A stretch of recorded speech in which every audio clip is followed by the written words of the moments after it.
Does that sound better? Everybody hear that? I was thinking of a title for today's talk, and this was my last choice, but that's the one I eventually stuck with. The first choice was 10 things you didn't know about Doris Leeper. But you're going to find that out in the course of this lecture tonight. But the thing that I was thinking about as I was going through her biography, which I helped to write back about 18 years ago for her 1995 retrospective, where there are 3 basic myths about Doris Leeper that I'd like to put to rest right now. One, that she was known as a great sculptor, but really didn't have much of a reputation as a painter. And that's mostly what today's talk is going to be about. I want to start with a painting and kind of see how that infuses her sculpture and inspires her sculpture in some cases. And in many ways, it's hard to tell what's painting and what's sculpture. The other thing is that she's known as an environmental activist who spent all of her life in Florida and never got a chance to spend much time in the big cities, which would have, of course, upped her career. Again, that's a myth.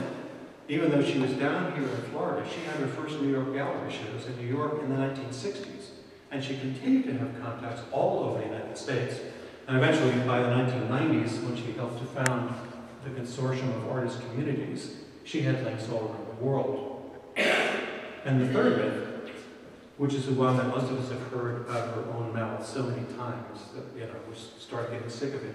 If I could only get finished with this last project at Atlantic Center, I'll finally get back into my studio and get some work done. Sounding as though she's never been inside her studio for decades. And that's something else I want to talk about today, because if you look at the output of her life, of her career, it is second to none of any artist in the 20th century.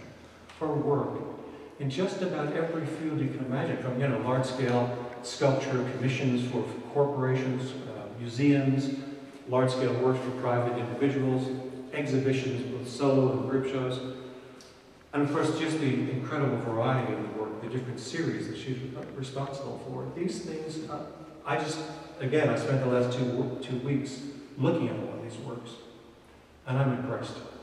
So eventually, somewhere, along with all of this bitching about she's never going to get back into her studio, she did get back into her studio, and she spent a great deal of time there, even right up to the end. So today's lecture is going to be called The Evolution of an Artist. And I want to show you where she came from. But first, this is a slide I want to start with, reflections of an exhibition, and also end with. To me, this represents the kind of the dichotomy of her own life, as well as the different colliding interests in her art. On the one hand, the tectonic and the natural. The tectonic meaning the sculpture, or I should say really the architecture, and the geometrical, clean, crisp forms that she used. In this case, rhombus forms, like a kind of a parallelogram or a square. And of course, it has a rough quality to it as well. It's also about the highly polished, perfect geometrical shapes that you find all throughout her work. In fact, you can see that ancient games just over there to your right. And I think there's one, maybe you can't see it, but just behind that, another work that uses relatively simple geometrical forms in extremely interesting combinations. And of course, this is, in case you can't see it sitting in the back, that's Doris Leeper taking the picture. This is a self-portrait of the artist, working hard.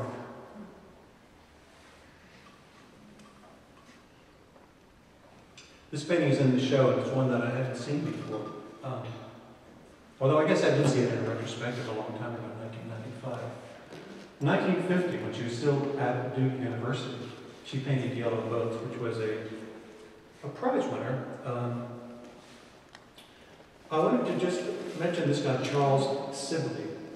She was, originally she's called Doc Leeper, by the way, because she wanted to be a pre-med student. And specifically, she wanted to get into brain surgery. Somewhere along the line, she met Charles Sibley, and she began getting more and more interested in art. Since they didn't have an art major or studio major, she changed her major to art history, which is what she graduated in. And she took these studio classes with Charles Sibley. And this is something I found on the internet over here. No date, I'm not exactly sure when this was done by Sibley, but by her own admission, she was completely taken out by his style. And she became basically a mini Sibley, and no apologies for that either. take a look at just the overall composition of these two paintings. Just accidentally, they happen to work perfectly. But when you look at some of the features of her own work, this one here, the first one I showed you, think about the influences that are happening in America or in the middle of the 20th century. One is Cubism, the flattening out of these forms. Everything is horizontals and verticals with a few beautifully done diagonal accents.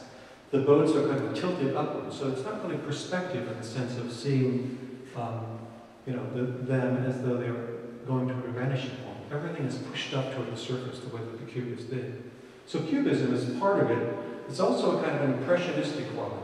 That is this heavy layering of the impasto of the paint, which comes out of both the French and the German expressionists, which were still alive and well in mid-century America.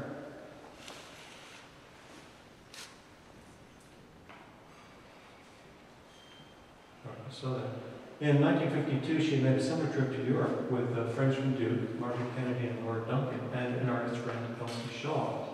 When she came back, she was very much influenced by the images that she saw in Paris in particular. This is a work called Rue Albers, April Street. And apparently it's not really a street in Paris, but it's kind of a combination of things that she saw, kind of a pastiche of memories, fragments of views that she saw and she remembered.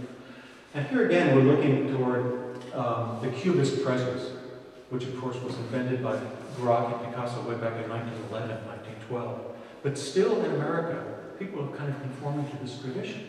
Of course, in New York, something entirely different has taken place. I'll get to that in a minute. Notice the way she uses these little bar, cafe, bar, hotel, these little signs as a way of kind of anchoring her attention and helping also to flatten out the picture. By comparison, I wanted to show you this work by the American artist Stuart Davis, who in the late 1920s went to Paris as basically a realist American painter in the social realist tradition. And when he came back, he was using these heavily impasto canvases with this flattening out of the surfaces. And again, using the words as part of the compositional elements. Eventually, by the 1930s, Stuart Davis was using words and much more abstracted images.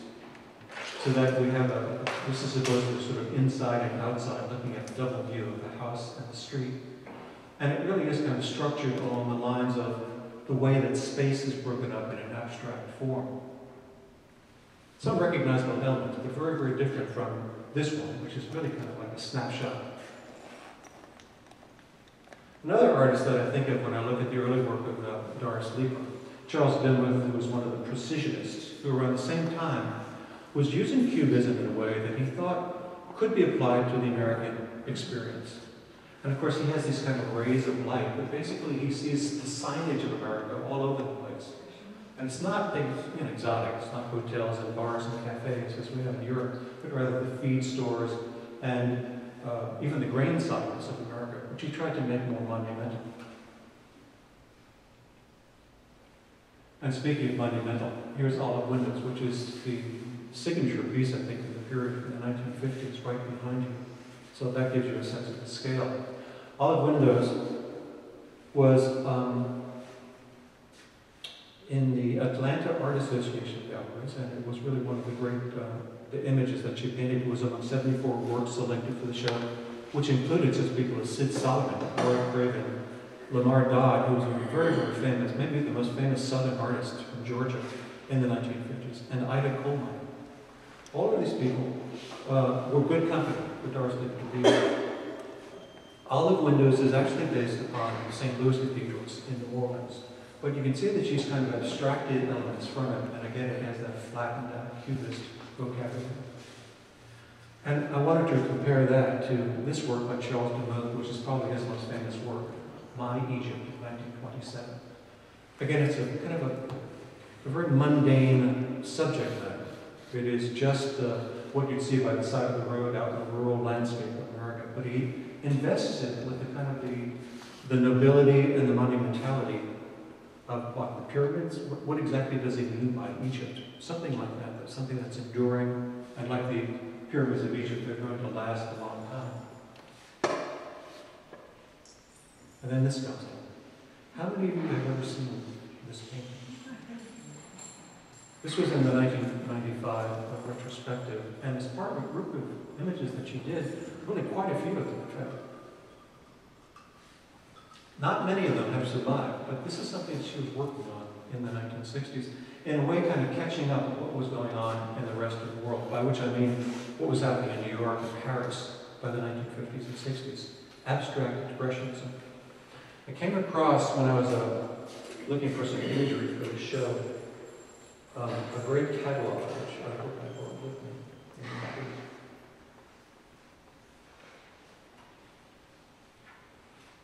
Bear with me a second. A little show called Abstract Expressionism, in which Doris Leeper is put in a show which took place at the Cumberland Museum of Art. Bruce Dempsey, an old friend of mine, wrote the catalog essay for it, and Robert Schlager was the director of the museum at the time. But it's funny that she became part of this show while she was doing the very hard-edged geometrical images. This was shown at the 54th Annual National Oil Painting Exhibition in Mississippi, Jackson, Mississippi. And the obvious connection, of course, is to what was happening in New York, which everybody, of course, leads to the conclusion it's going to be Jackson Pollock. Of course. Look at the work with the palette knife, the drips, the kind of the smudging, the very, very heavy impasto. Jackson Pollock is the obvious frame of reference. But there are other things here that recall people like, for example, Clifford Still, Mark Rothko, who was doing these experiments with just letting paint flow freely. This is in the late 1940s as well. And of course, by the 1950s, he had gotten to his signature style of highly saturated, extremely simple geometrical canvases. And this is an interesting kind of reductionism we find in the work of Doris Leeper, too. She starts out all over the place, trying to assimilate these different artistic experiences, and then becomes very much concerned about space and form. Another interesting example is the work of Helen Frankenthaler, who was painting at the same time in the 1950s through the 1960s, experimenting with not a drip style, but rather kind of a spreading style that saturates the canvas, just moving the canvas back and forth, so that the paint sinks in and flows in sort of these natural rivulets and flowing forms. This work here I wanted to show you, Small's Paradise of 1963, painted the same year that she painted, that Doris Leeper painted Chimerical Reds. Interesting comparison. Not, you know, it's very different in terms of the flatness of the canvas, but very interesting in terms of the imagery. The first important group exhibition she was in, and this is putting to rest the idea that she was had no contact with the rest of the world, an important exhibition for women's art, all over the world, basically. It took place in New York, at Saratoga Springs, Skidmore College, and the National Arts Club in New York City. Leeper showed with Beverly Pepper, Louise Nevelson, Barbara Hepworth, Lee Bontekoe, Joan Mitchell, Lee Krasner, Eva Hess, Nikki de Saint-Phal, and Alice Neal, who was now to have her own solo show at the Museum of Modern Art for quite a few years. I want to take a break at this point and just talk about how an artist's work evolves. And I think you know this guy, but you may not know this work by him. His name is Piet Mondrian. You would have said, what? Van Gogh? Well, this is a Piet Mondrian gazing fondly at his fellow countryman, Van Gogh, who had died 20 years earlier, and saying, I can do that too. The work of Mondrian is really, like Doris Leeper, trying to understand what is happening around him, who was doing the kind of thing that really excites him. Of course, for Piet Mondrian, a Dutchman, it was a fellow countryman, Vincent van Gogh, who was his touchstone, his inspiration.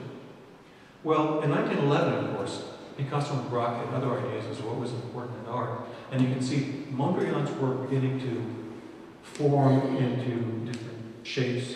Everything has now become much more cubistic. And by 1912, the flowering apple tree that you see there has lost all traces of Van Gogh and really is now trying to deal with this assimilation of this new style of French cubism. He doesn't stop there, though. The recognizable object eventually is lost.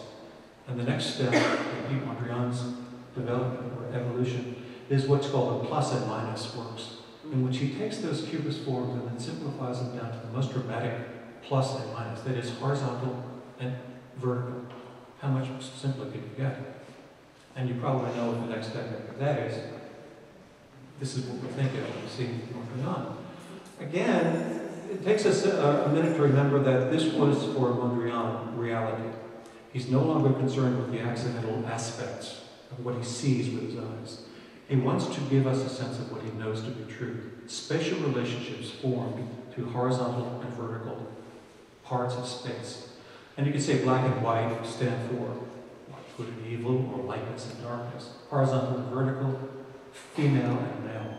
The three primary colors, blue, gray, yellow, can create all the colors of the rainbow. So this is kind of a distillation of the essentials of reality, the fundamental aspects of reality, that we don't have to worry about, what we see, but this is what we know to be so. And the spatial relationships that are set up by these very, very simple forms. And notice at times, and I want you to think about Doris Leeper's work as well, there's one huge one that belongs to Suzanne Cosmos. You take that original idea and you turn it on edge, so it becomes a diamond shape. Again, it's the same kind of basic idea, but putting it in the form of a diamond gives it really a certain dimension that it didn't have before. Mondrian called his work neoplasticism. And by plastic, he meant really the way that shapes can affect us. Not through some associations to the visual world, but just by themselves. And this was happening not just in Amsterdam, but also in Russia, in France, in Italy, all around the world. People were trying to arrive at a vocabulary, a pure geometric form that would establish relationships in space. And by the 1960s in New York, a new development was taking place that was about to eclipse the abstract expressionists, and that was called minimalism. I'm not sure how well you can see this, especially those of you in the back. But it's an early work of Frank Stella. There's a wonderful article by Leslie Judd in this book that was done for the traveling exhibition that Doris had at the beginning of the Hyde Museum and then the Hunter Museum of Art in Chattanooga. And she talks about the relationship of Doris Leeper to people like Frank Stella.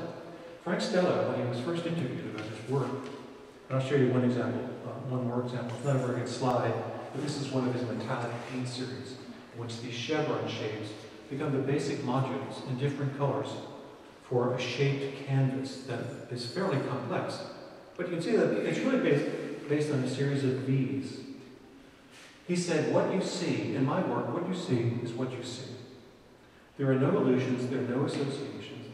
The basic object is really all you're supposed to look at.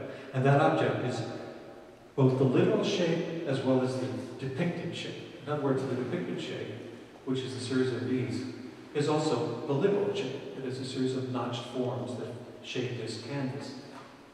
Simple. It's called minimalism, obviously, for a reason, because you break things down to the bare minimum. There's nothing to see other than what you see. And along the same lines, that gets us sometimes. Sometimes you can see it, and sometimes on some of these TVs you can't see much. Bridget Riley, from the 1960s, along with Victor Vasarely, a number of other people were working on something called opera, that is using simple forms that could make your eye create a kinetic experience. That is, they should be jumping. If you don't see that, that's all right.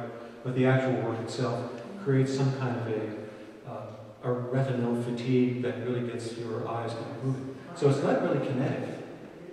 Can you see it? Don't look at this too. Put your left hand over and put your right on. See what happens?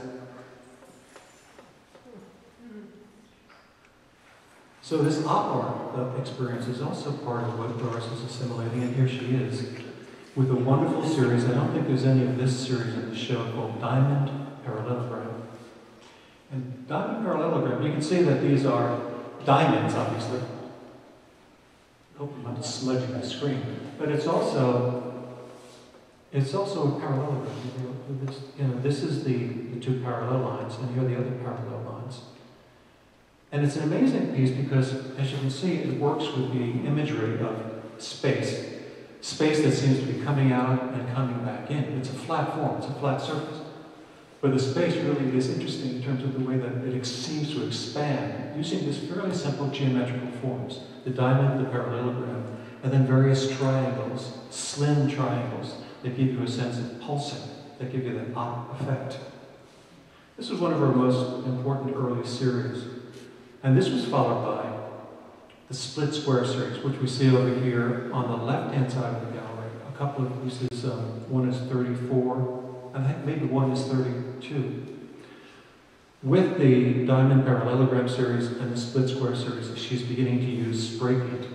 Now she was actually using spray paint earlier in the late 60s. But the spray paint takes on a much more exacting role in these split square series. And we really don't know exactly how many layers of paint there are on here. In her interviews with Bob Lemon for the retrospective, which is this publication here, she talks about sometimes as many as 200 layers of spray paint. And of course, they're all masked up. But what she's trying to do is to create kind of this sort of the soft quality, this completely flat quality from the spray paint. At the same time that she's trying to develop a kind of a pulsing tension between the three-dimensional and the two-dimensional. And if you look at it, you see that it's really very simple. It's simply a square with a diagonal right down the middle. But then that diagonal is trisected, not bisected, but trisected. 1, 2, 3. And that becomes the basic module. And then it's repeated over and over and over again. So this idea of taking a module and then extending it as many different ways as you possibly can is one of the things behind the split square series. And I said that was a flat, as you can see over there, those are also flat, but it also can also project into space as she did with her first big commission at the Hunter Museum, 1972 to 1973. This was at the request of Bud Bishop, who was at the time the director of the Hunter, then the Hunter Gallery, now the Hunter Museum. And this gigantic work, you can see, you get a sense of the scale with that Doris on the left and the museum on the right. Can be perceived, if you're not paying attention to it, it can be perceived as a kind of a painting, very much like the split square series. But in fact, if you look at it from the side, you see that it's really a sculpture. These forms are projecting outward at various different angles. And in one sense, this is the size and this is the shape of this work, but it can also be expanded indefinitely. There's a work called Edition of 100, which is all sorts of different interchangeable parts. And that can be as big or as small as you want it to be. In the 1970s, Bud Bishop had the idea that since this thing was going up in the Hunter Museum lobby, let's bring together all of Doris Leeper's recent work of almost 100 separate pieces of painting, sculpture, and printmaking. And so Doris Leeper, painting, sculpture, and prints, opened in 1975 at the High Museum of Art in Atlanta. Eventually went back to the Hunter Museum, the Greenville County Museum of Art, Jacksonville Art Museum, the Mint Museum of Art, and the Ringley Museum. And I think there was one other actually added. I think the Columbia Museum in South Carolina was added because they had an opening. So it actually had a slightly longer travel than that.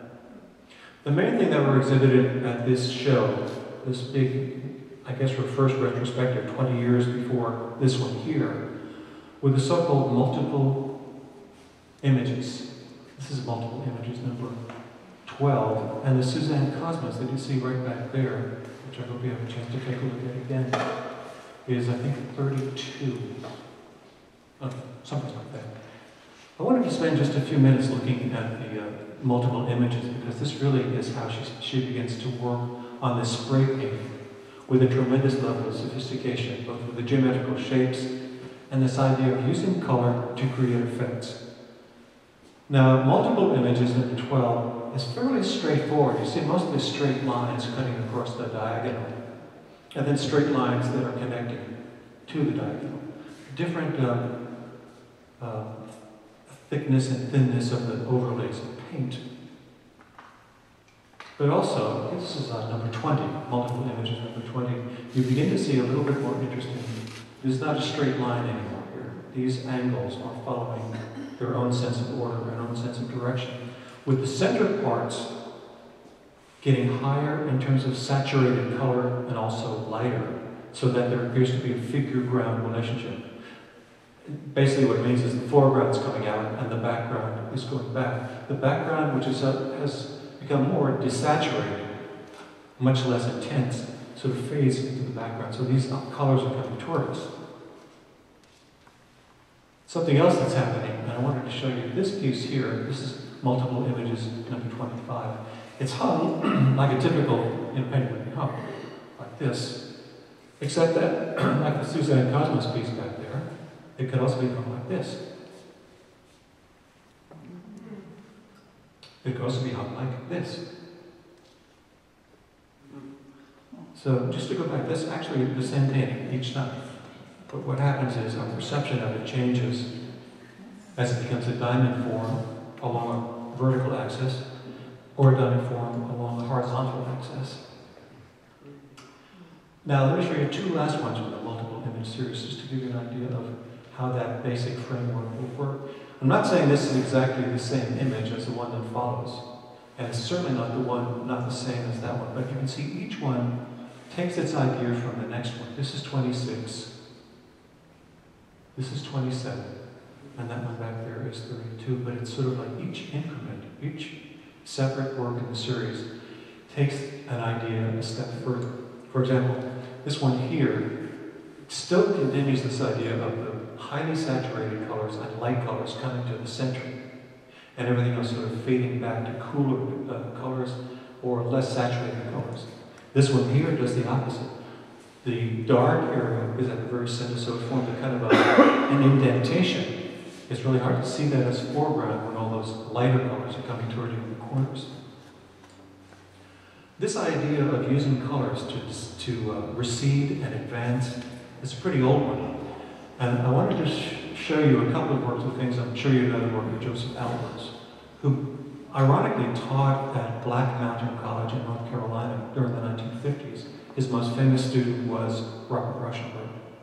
But Doris Leeper always said, if I hadn't gone to Duke University, I wish I had gone to Black Mountain College, although at the time she didn't know anything about it. Joseph Albers was, you may know, part of the famous Bauhaus in Germany, until, of course, the Nazis kicked everybody out.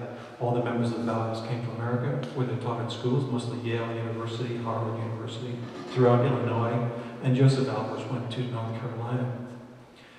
Later in his life, he wrote a book called On the Interaction of Color. And just take a look at these. They're very simple images called Homage to the Square, which he did mostly through the 1950s and 60s.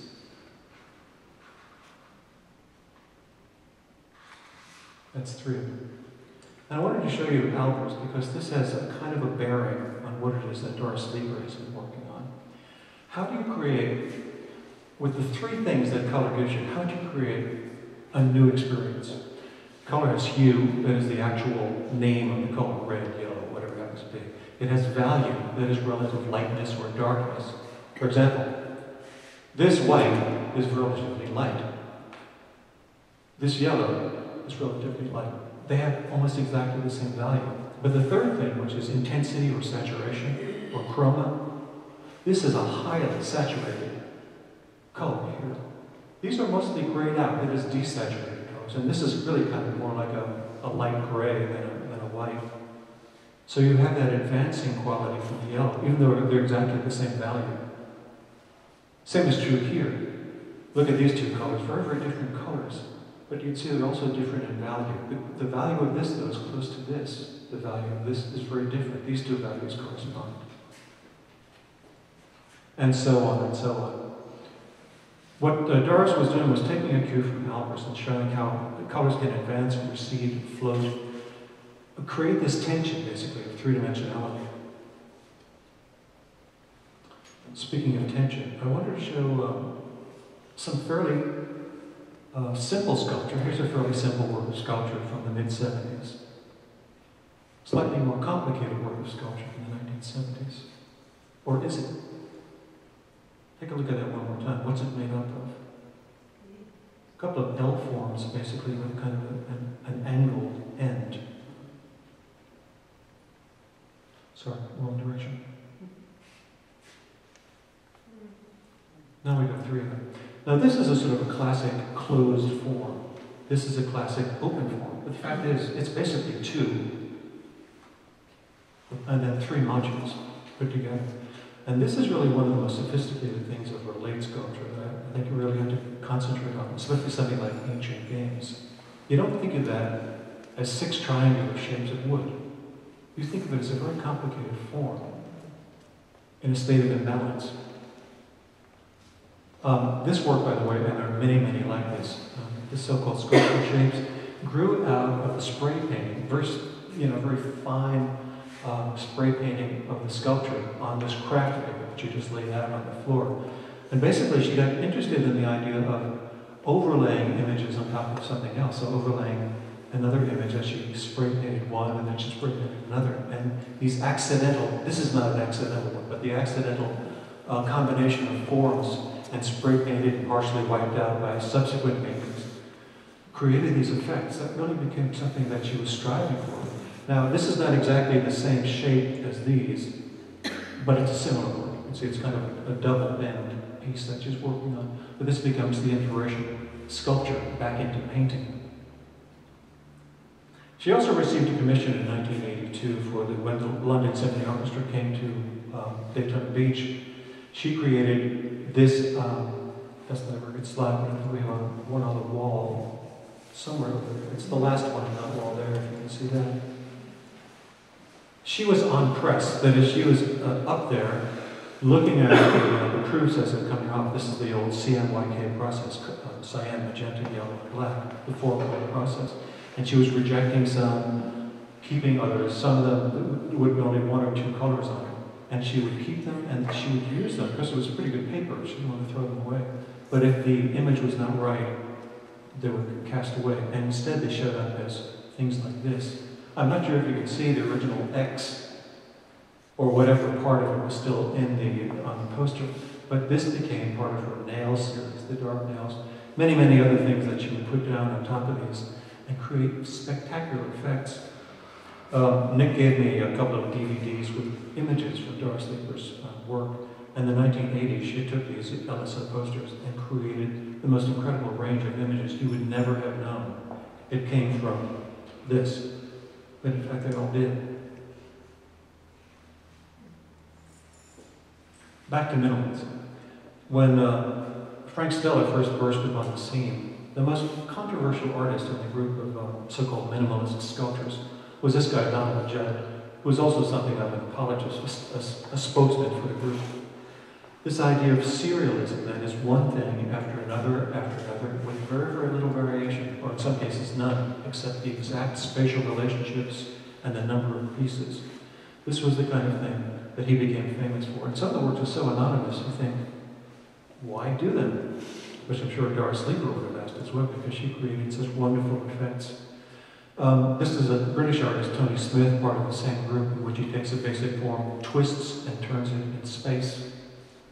And finally, a guy who was here at Atlantic Center, I think in the mid-80s, something like that, Robert Morris. He did a series of sculptures that he called Gestalt forms. Gestalt is a shape or a form that we recognize or apprehend immediately. It is sort of the kind of shape that you simply cannot mistake. Sort of a psychological term. And of course, these forms here, the L and the diagonal, the floating rectangle, this sort of bench form. And also, look in the, this is a corner piece. I'm not sure if you can see that very well. Something that Doris Leeper did a number of times in her work to much more interesting effect. And finally, who needs sculptural pieces at all? Carl Andre became famous for simply creating installations where he would lay down pieces of, in this case, steel and aluminum, in any configuration of any size, depending on the size of the gallery space, and that would be the finished work. And I certainly remember the first time when I was a college student walking across a Carl Andre and being dragged out by the museum guards. What sculpture? I didn't step in any sculpture.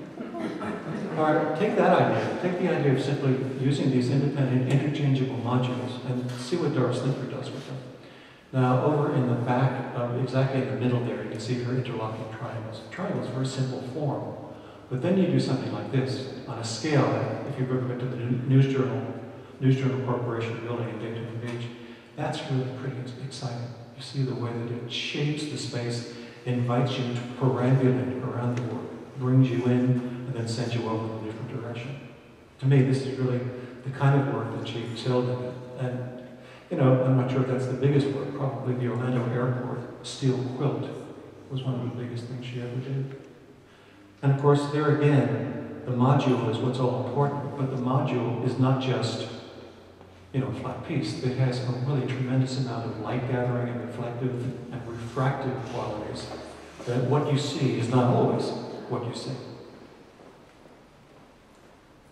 And I see 11:45, so I'm going to try to just wrap this up quickly. This is from a show that took place here. It doesn't look like it anymore, but the old gallery had the show. Here's some more of these interlocking triangle pieces. And I think that's the edition of 100. Is it the name of that? No. That piece in the middle? I think it has a name. No, well, it didn't have a name on the slide either, but I just love the way you're not looking just at this image, you're just looking at the entire surrounding. It's like John Cage experience. It's not just the thing you're looking at. You're looking at the thing that reflects and draws all of life and all the hustle and bustle around it into the piece, making it kind of more alive than it would have been. That was never named. In the 1980s, mid-1980s, she started working with the rhombus form. And this was something that was really tougher because she had to actually work on these little pieces of wood. And eventually, if they were not cut right, she got the wood from the Daytona Boat Works, but if they weren't cut right, she wasn't able to create the precise effects that she wanted to. So she went to somebody in Daytona Beach and had them craft out of styrene 2,000 of these exact modules. And once she had those exact modules, watch out. The things that she did with this simple form, a simple rhombus, you know, here it is right there. Basically, two triangles stuck together as all it is. Sculptor to span a waterway. Much has been written about the inspiration of these works, going back to Mayan architecture or Aztec architecture.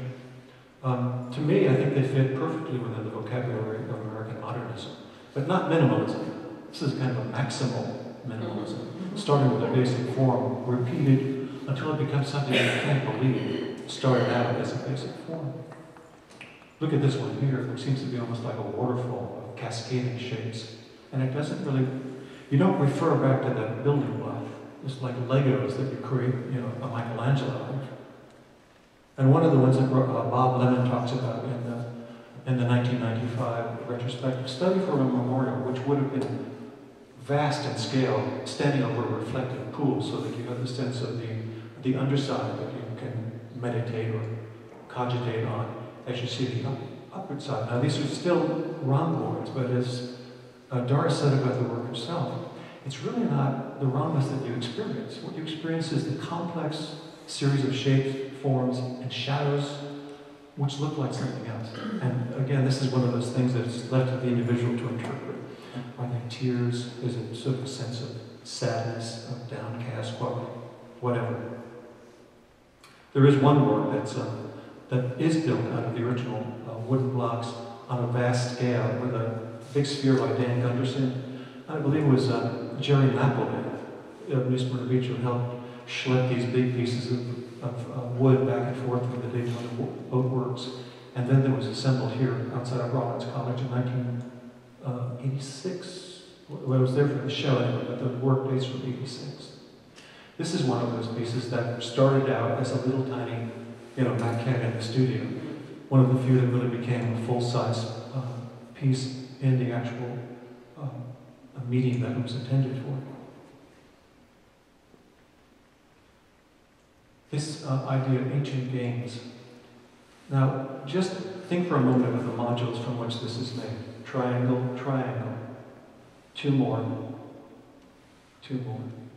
What's so hard about that? It's a 30, 60, 90 triangle. Very simple. And then do this to it, which is what we have over here, by the way.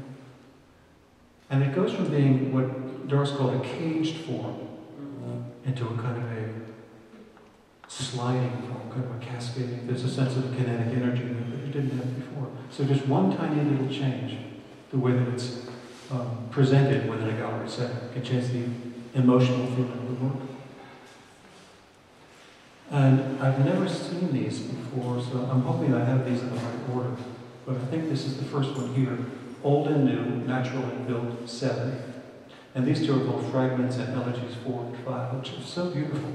Tiny little things on the back of one of those kiosks back there. This idea of old and new, natural and built, this was part of Doris Leeper's life, right up to the very end. The collision between the natural world, or the natural environment, and the built environment.